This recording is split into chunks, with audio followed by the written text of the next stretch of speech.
Hello, my amazing creative friends. Oksancia here again. I am here to help you create art that feeds your soul as well as your family. Today, I am going to give you my best tips on how to create sketches for your motifs for vector repeat pattern design. I will show you lots of examples, so stay tuned.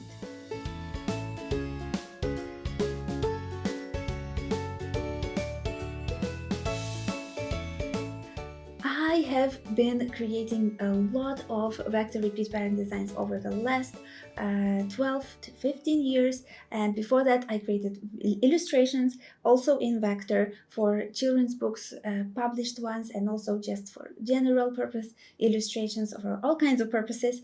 And that's why I created lots of sketches in my day, and some illustrations and patterns I did not create sketches for. I just drew them directly in Adobe Illustrator. That took a few years and some skill, but also I actually enjoy creating sketches for my designs. So in this video, I'm going to show you some of my already created projects to give you inspiration. And of course, please do not copy anybody's work, including mine. Create your own. These are just for your general inspiration and ideas, what you can do for your own art, and I do hope that you will feel inspired.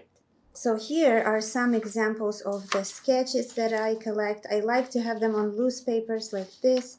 So some of them are much older, from my all kinds of different fabrics, and I will show you some of the fabric sketches that I have. The fabric swatches, I mean, that I have for these sketches that I made over time. So these are just a small sample of them that I prepared, but let me show you some of these with the fabrics. Tip number 1. Draw your elements with not very light. Draw them, you can use pencil or pen, but draw them so they are pretty visible on a page, pretty contrasting, so that when you take a picture of them and when you scan them, you can either live trace them in Adobe Illustrator if you want this to keep this kind of sketchy feel and look, or you can hand trace them for smooth results in Adobe Illustrator. I have videos on this channel for both purposes, so I will link them down below. Check them out, exactly how to live trace and hand trace your sketches into vector. So that will be helpful to go to watch right after this video.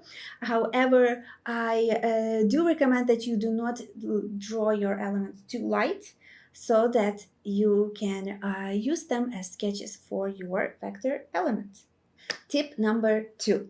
Draw your elements separately on a page with some space between them, so it's easier for you to copy them. Because if you draw them overlapping, and then even if it looks nice as an illustration on a page on a sketch drawing composition of elements, it will be super hard if you have to transfer them to create elements based on them, especially if you auto trace them in Adobe Illustrator, because then you have to redraw them, and sometimes the texture doesn't match. So I recommend drawing those elements separately, as I did here on a page, and most of these pages you see that all of the elements are separate from each other and have some negative space between them.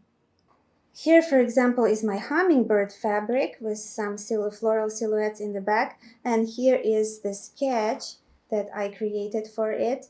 And here you can see even though the elements are very close to each other in this composition, however, they still have some negative space in between them, so I can cut them out. Whenever I live trace them, I can cut them out in Adobe Illustrator, and I can group them as separate elements so that I can use them in different patterns, and I can organize them on fabric like so that they are more versatile this way. So that's what I mean by drawing the elements separately. For example, my cactus once you can also see that they are all separate with even more negative space on this one.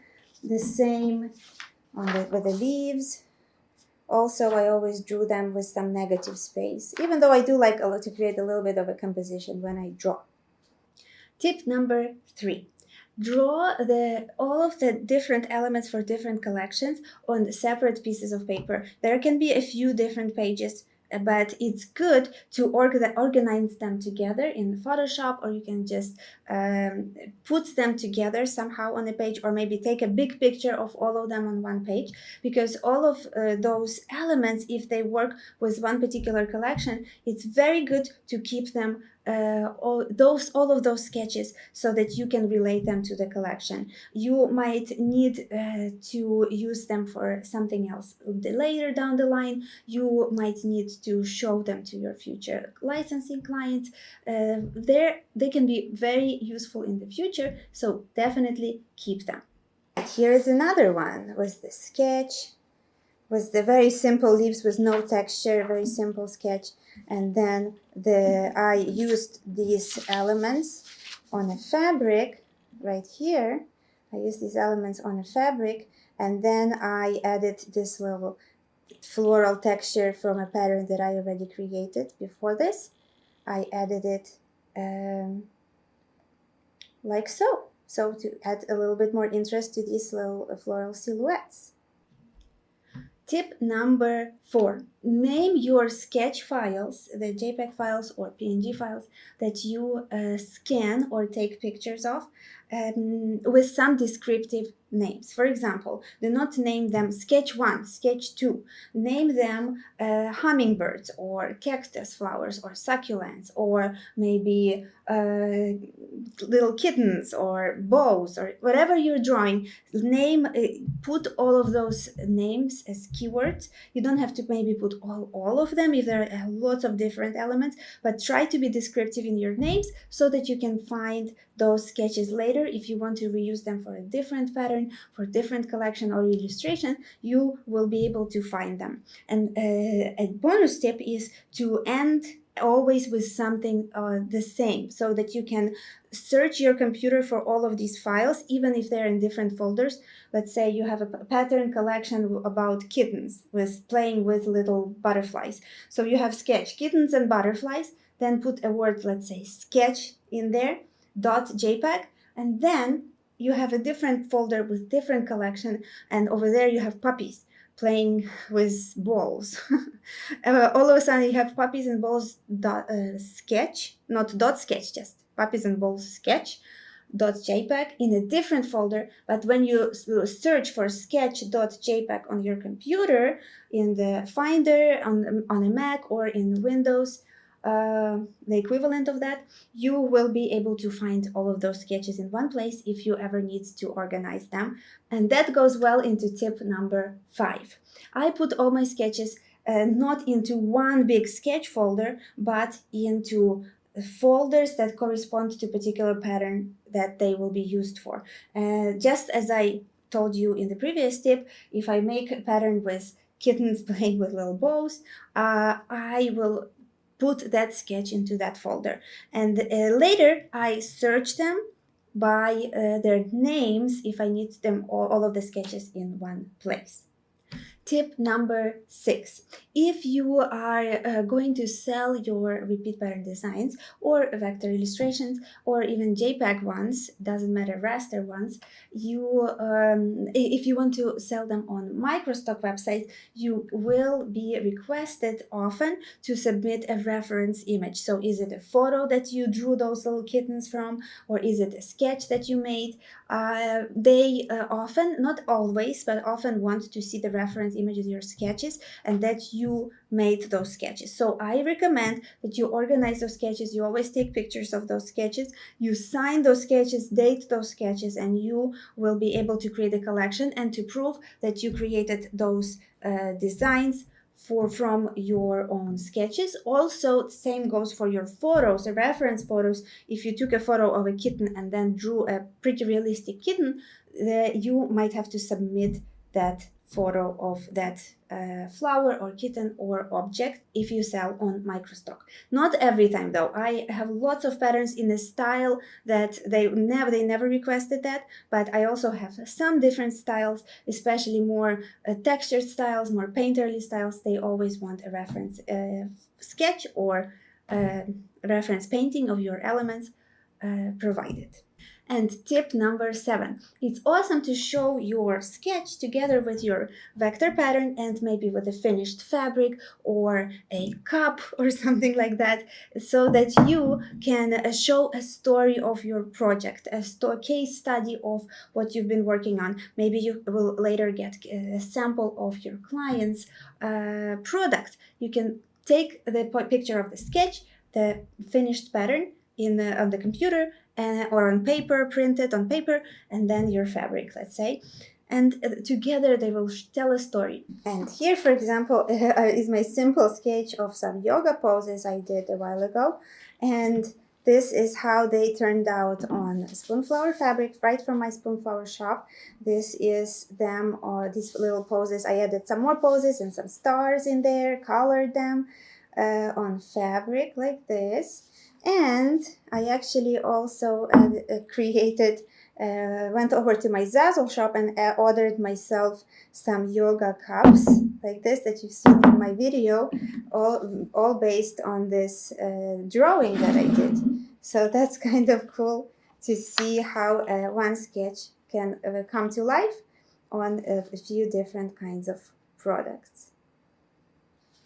I have been experimenting with a series of sketch to vector to fabric pictures of my own projects, some of them for clients and some of them just for myself or my own fabric shop that I have over on Spoonflower. So if you would like to see more projects like that, and I have a lot of them, I've been posting them lately as a series on my Instagram account. I would love to connect with you over there as well. So now it's your turn. Comment below this video and let me know. Do you draw your elements for your vector repeat pattern design or your illustrations directly in Adobe Illustrator, or you sketch somewhere on paper, or maybe you create a digital sketch on your iPad or tablet? I am curious to find out. Please let me know and let's get the conversation started in the comments. And of course, after you drew those sketches, you put them into Adobe Illustrator, whether live trace or hand traced. Now they're vector. What do you need more of next? Among others, you need to know how to color your sketches, because sketches are often black and white or grayscale, and the patterns are often in color. So how do you color all of your patterns? I have a great resource for you, a free ebook that I created that gives my top 15 best tips on how to use colors for vector repeat patterns, especially for sale on microstock websites. So they have special rules there, and I lay them out for you in my free ebook. To get the ebook, you can grab it at the link down below in the description box, or in the info card in the top corner of this video. Did you like this video? If you liked it, please hit that like button. It tells me to make more videos just like this one. Also, share it with somebody who might enjoy. Maybe you know somebody, a friend or a relative who makes sketches and loves vector repeat pattern design or illustration and not sure what to do with all those sketches. Maybe this video will inspire them as well. So please share. Sharing is caring, as you already know. And subscribe to my channel for more videos just like this one. I actually try my best to upload videos every week, and hit that little bell notification icon so that you will be notified if I do a live Q&A, a surprise Q&A or a live stream, which I do from time to time, and whenever I publish a new video, so that you'll be notified and will remember to watch it. Alright, my amazing creative friend, thank you so much for watching this video and for being here with me on my channel. I really appreciate you. Grow, love, and create, and I will see you in my next video.